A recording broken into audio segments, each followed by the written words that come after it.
শুরু করিতেছি মহান আল্লাহর নামে, যিনি পরম করুণাময় এবং অত্যন্ত দয়ালু।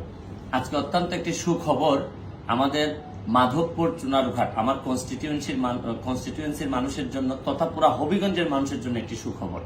আপনারা জানেন, কিছুদিন আগে আমি যখন আমেরিকাতে ছিলাম রমজানের সময় আপনারা কমপ্লেন করছিলেন যে দিনে 24 ঘন্টায় নাকি 24 বার বিদ্যুৎ যায়, পল্লী বিদ্যুতের বিদ্যুৎ আমাদের।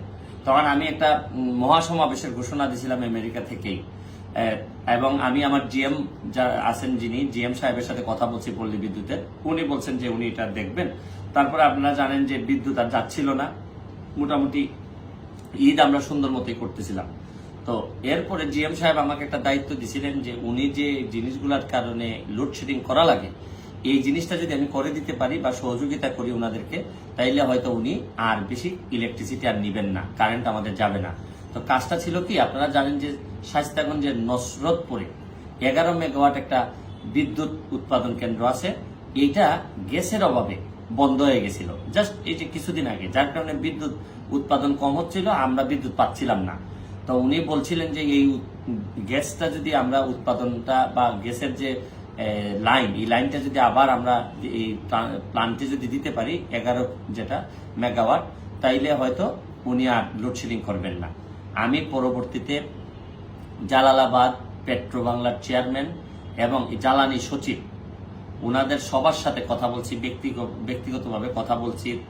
বলতে গেলে আমি ওনাদেরকে যেভাবে সম্ভব এইভাবে বোঝানোর চেষ্টা করছি যে আপনারা এই গ্যাসটা যদি না দেন, আমাদের 11 মেগাওয়াট এই যে প্লান্ট, এটা যদি চালু না হয় তাহলে আমরা বিদ্যুৎ পাবো না। এবং আমার মানুষদেরকে আমি তাদের যে চিৎকার, এই লোডশেডিং এর জন্য আমি এমপি হিসাবে পুরো ব্যর্থ হব এবং মানুষ আমাকে অভিশাপ দিবে। পরবর্তীতে যাই হোক, 1 সপ্তাহের ব্যবধানে আমি ধন্যবাদ জানাচ্ছি মাননীয় জ্বালানি সচিব মহোদয়কে, আমি ধন্যবাদ জানাচ্ছি আমাদের পেট্রো বাংলার চেয়ারম্যান সাহেবকে, আমি ধন্যবাদ জানাচ্ছি জালালাবাদকে, আমি ধন্যবাদ জানাচ্ছি যে 11 মেগাওয়াট প্লান্টের যে নাসিম সাহেব, যিনি প্লান্টের ইনচার্জ, তিনি অনেক কষ্ট করেছেন। তো আজকে থেকে এই গ্যাসের লাইন দিয়েছেন এবং আমি যতটুকু জানছি যে বিদ্যুৎ উৎপাদন শুরু হয়ে গেছে।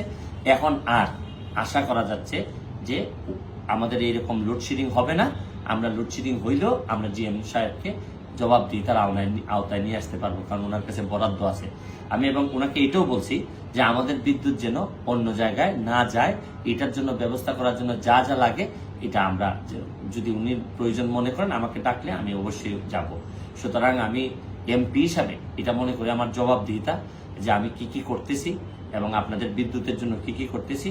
আশা করি একটা আমূল পরিবর্তন হবে। ভালো থাকুক আমার মাধবপুর চুনারঘাটের মানুষ তথা হবিগঞ্জের মানুষ। হবিগঞ্জের মানুষ, টোটাল হবিগঞ্জের মানুষের, যেহেতু পল্লী বিদ্যুৎ শুধু আমার 2 কনস্টিটিউয়েন্সিতে না, পুরা হবিগঞ্জের এই জায়গাটুকুই আমাদের শায়েস্তাগঞ্জ পল্লী বিদ্যুৎ দিয়েই চলে। সুতরাং আমার বিশ্বাস যে পুরা হবিগঞ্জের মানুষ এইবার বিদ্যুৎ থেকে কিছুটা হইল, এই লোডশেডিং থেকে বা বিভিন্ন জিনিস থেকে কিছুটা হইল মুক্তি পাবে। তো ভালো থাকবেন আপনারা, সুস্থ থাকবেন। Thank you all.